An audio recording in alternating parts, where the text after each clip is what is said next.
Sober up. COVID-19 respects no national borders, no social bounds, no political systems, and no cultural values. It hits us just as hard. It levels the world.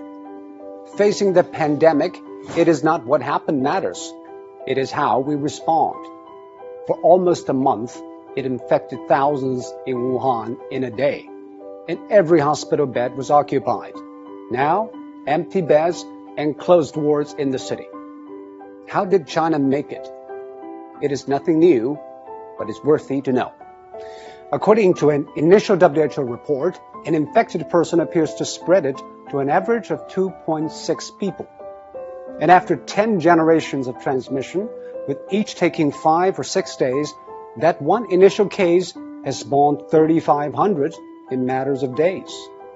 And that is what the world is seeing.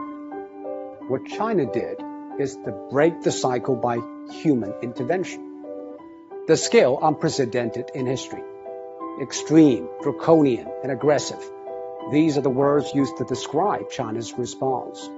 But now, people have come to terms with the new norm. Lockdown. Some people say, isn't that a violation of individual rights? Actually, the balance between individual rights and public safety is always an ever-changing equation.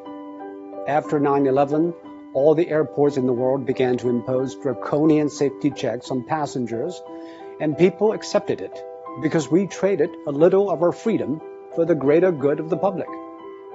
China imposed the largest and most draconian quarantine in history. Factories shut, public transport stopped, and people stayed indoors. By doing that, it flattened the curve. On one hand, China avoided many millions of cases and tens of thousands of deaths. On the other, it stretched out the time and made the hospitals restaffed and less strained. This is exactly what Europe and America should know. But public policy needs both ends to agree, the decision makers and the decision takers. Quarantine is indeed extreme and extremely restrictive. It needs the people in lockdown to be honest and cooperative. I think what the people of Wuhan did was exceptional. They had the courage, tenacity, and resilience to stay housebound for days, weeks, and months.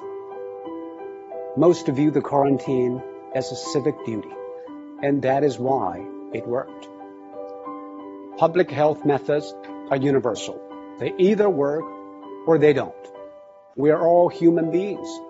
Our epidemiology is the same, but we have different economies, demographies, and sociologies.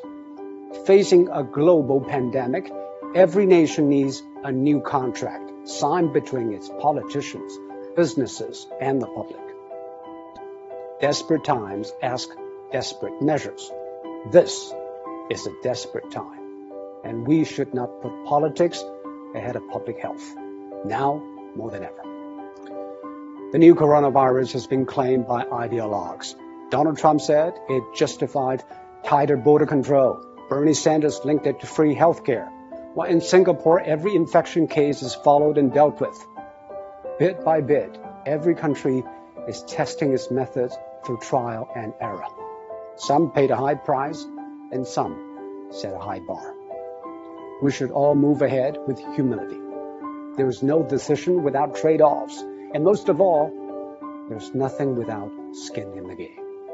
And now, the whole world has learned, or is learning, to play.